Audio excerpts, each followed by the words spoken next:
چین کے حوالے سے جو اسلامی تعلیمات ہیں، میاں بیوی کے حوالے سے جو اسلامی تعلیمات ہیں، کیا ہے مفتی صاحب کچھ فرمائیے گا؟ جی، اس میں اجمالی طور پہ اگر شوہر کے حق کے بارے میں دیکھا جائے تو نبی کریم صلی اللہ علیہ وسلم نے ارشاد فرمایا کہ اگر میں کسی مخلوق کو سجدہ کرنے کا حکم دیتا تو بیویوں کو حکم دیتا کہ وہ شوہروں کو سجدہ کریں، یعنی اتنا اللہ نے اس کا مقام و مرتبہ رکھا ہے۔ ایک روایت کے مطابق کچھ والدین تھے، وہ اپنی ایک بچی کو لے کر آئے کہ رسول اللہ یہ شادی نہیں کرتی ہے،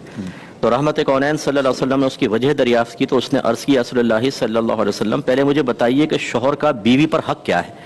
رحمت کونین صلی اللہ علیہ وسلم نے فرمایا کہ شوہر کا یہ حق ہے کہ اگر اس کا پورا جسم خون اور پیپ سے بھرا ہو اور عورت اپنی زبان سے چاٹ کر اس کو صاف کر دے تب بھی اس کا حق ادا نہیں کر سکتی۔ مراد یہ ہے، یہ تو ایک حصی مثال دی سرکار نے جو قابل کراہت ہے، یعنی بظاہر کراہت آتی ہے، مراد یہ ہے کہ شوہر کی طرف سے کتنے ہی ناپسندیدہ معاملات ہوں، بیوی کو صبر و تحمل سے کام لینا ہوگا۔ تو اس بچی نے کہا یا رسول اللہ بس یہی بات ہے کہ میں اپنے آپ کو اس قائل نہیں سمجھتی کہ میں یہ حق ادا کر سکوں گی۔ تو رحمت کونین صلی اللہ علیہ وسلم نے اس کے والدین کو پھر منع کر دیا کہ اس کو فورس نہ کیا جائے۔ تو یہ تو ایک اجمالی شوہر کا ایک مقام مرتبہ، اور اسی طرح خواتین کے لیے نبی کریم صلی اللہ علیہ وسلم نے اپنے آخری خطبوں میں ارشاد فرمایا کہ اللہ تبارک و تعالیٰ نے میں تمہیں عورتوں کے معاملے میں اللہ سے ڈراتا ہوں کہ اللہ تعالیٰ نے اس کمزور مخلوق کو تمہارے تابع کیا ہے، تم ان کے بارے میں ہمیشہ اپنے اللہ سے ڈرتے رہنا۔ تو یہ ایک اجمالی طور پہ دو تعلیمات ہمارے سامنے ہیں کہ شوہر کا بڑا حق ہے اور بیوی کے معاملے میں ڈرتے رہیں۔ اب اگر ہم تھوڑی سی تفصیل میں جائیں تو بیوی کا حق یہ ہے کہ شوہر اس کو نان نفقہ دے، جس میں کھانا پینا، لباس اور رہائش داخل ہے۔ رہائش کا تصور یہ ہے کہ اگر جوائنٹ فیملی بھی ہے، ایک روم اگر وہ ایسا دے دیتا ہے جس میں لڑکی اپنے پرائیویسی کی حفاظت کر سکتی ہے تو یہ کافی ہے، اور اگر ایسا نہیں ہے تو پھر ایک الگ رہائش اس کو لے کر دینی ہوگی، اور لباس اور کھانا پینا۔ اور یہ اولاً جو ہے وہ اگر شوہر مالدار ہے تو پھر عورت کے مطابق ہوتا ہے۔ مثلا اس نے 3 بیویاں کر لیں، ایک مالدار ہے، ایک مڈل کلاس کی، ایک لوئر کلاس کی ہے، اور یہ مالدار ہے، تو تینوں کو یعنی مالدار کو تو مالدار کا ہی طرح کا نان نفقہ دینا لازم ہوگا، اوسط درجے والی کو اوسط درجے کا اور غریب کو اوسط درجے کا۔ اور اگر شوہر مڈل کلاس کا ہے تو پھر امیر کو مڈل کلاس کے دے گا، مڈل کو مڈل دے گا، اور غریب کو غریب والا دے سکتا ہے، اور خود غریب فقیر اور تینوں سے شادی کر لی تو تینوں کو غریبوں والا دے گا۔ تو یہ بھی ایک ہے حق کہ کس عورت کا کیسا ہے۔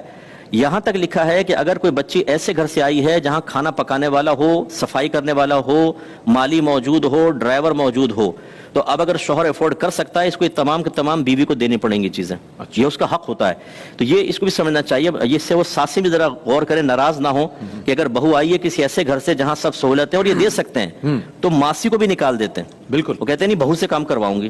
تو یہ بھی ایک بیجا ضد ہے ہمارے ہاں کہ جو جھگڑوں کا سبب بنتی ہے، تو سمجھنا چاہیے، سیکھنا چاہیے۔ اس کے علاوہ بیوی کی تربیت کرنا شوہر کے اوپر بہت بڑا حق ہے۔ یا ایھا الذین آمنوا قوا انفسکم واہلکم نارا وقودھا الناس والحجارہ، اے ایمان والو اپنے آپ کو اور گھر والوں کو جہنم کی ساگ سے بچاؤ جس کا ایندھن آدمی اور پتھر ہے۔ اور مرد حضرات اکثر اس حق سے غافل ہیں۔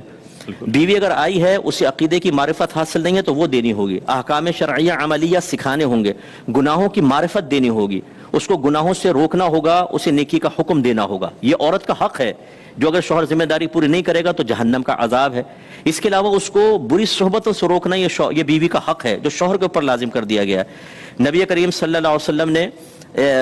اس سے منع فرمایا کہ کسی فاسقہ فاجرہ عورت کو گھر میں داخل ہونے دیا جائے۔ ایک ہجڑا تھا، وہ پہلے آیا کرتا تھا، اور تو ایک دفعہ اس کی گفتگو سرکار نے سماعت فرمائی جو غیر مناسب تھی، تو فرمایا آئندہ کبھی یہ گھر میں داخل نہ ہو۔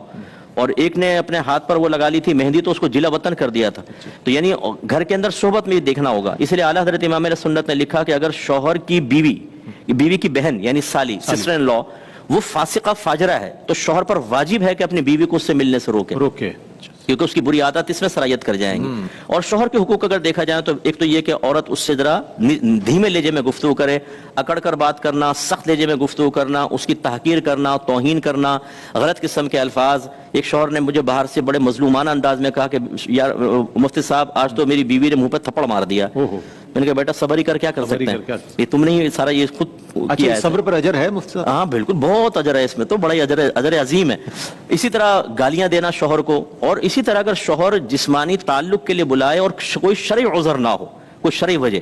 تو عورت کو ماننا واجب ہے۔ نبی کریم صلی اللہ علیہ وسلم نے ارشاد فرمایا اگر شوہر بیوی کو اپنے پاس بلائے اور بیوی انکار کر دے تو پوری رات فرشتے اس پر لعنت کرتے رہتے ہیں۔ اور ایک روایت میں فرمایا کہ جب تک وہ رجوع نہ کر لے اس پہ لعنت ہوتی رہے گی۔ یہ بھی بہت سخت بات ہے، اس سے ہماری بہنیں درس حاصل کریں جو اپنے مطالبات منوانے کے لیے ایموشنل بلیک میلنگ کا ایک یہ طریقہ اختیار کرتی ہیں۔ مجھ سے بات نہ کرو، کچن میں نکل جائیں گی، شوہر اظہار محبت کرنا چاہے روڈلی رویہ رکھ لیں گی، کروٹ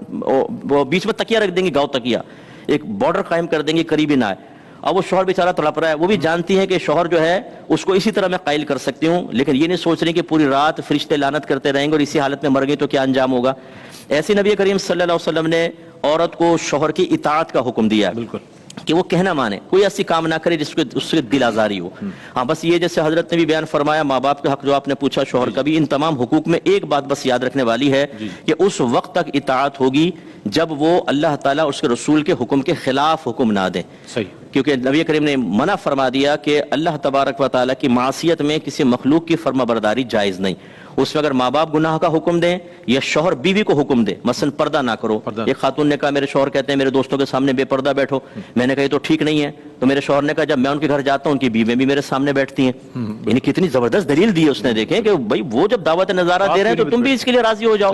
اور بعض بیویوں کو ایسے کپڑے پہننے کا حکم دیتے ہیں، ایسا فیشن کرنے کا حکم دیتے ہیں جو شریعت میں جائز نہیں ہے، ایسی صورت میں بیوی کو نہیں ماننا ہوگا۔ اسی طرح ایک بہن نے مجھے ابھی کل ایک میسج کیا کہ میرے شوہر حالت روزہ میں جسمانی تعلق قائم کرنے کو کہتے ہیں، خود روزہ نہیں رکھتے اور مجھے کہتے ہیں جسمانی تعلق قائم کو، میں حالت روزہ میں ہوتی ہوں کیا کروں بتائیں، اور ورنہ مجھے طلاق کی دھمکیاں دیتے ہیں اور مار پیٹ کرتے ہیں۔ انہیں ظلم کی کوئی انتہا ہے آپ اندازہ کریں، اور جہالت کی انتہا ہے۔ اس میں پھر بہن کو یہ کہا کہ آپ اپنے موقع پر قائم رہیں، اللہ آپ کی مدد کرے گا، لیکن اس میں مخلوق کی اطاعت جائز نہیں ہے۔ تو یہ تھوڑا سا اسی لیے ہم نے کہا کہ یہ معرفت حاصل جب تک نہیں ہوگی تب تک ہم صحیح بیلنس لائف نہیں گزار سکتے۔ ڈس بیلنسی ہمیشہ قائم رہے گی، ایک اپنا حق سمجھ کر اس کو حاصل کرے گا، فرض سے غافل رہے گا، دوسرا دوسری چیز کو حق سمجھے گا اور اس سے غافل رہے گا، اور اس طرح یہ دونوں پھر بروز قیامت ایک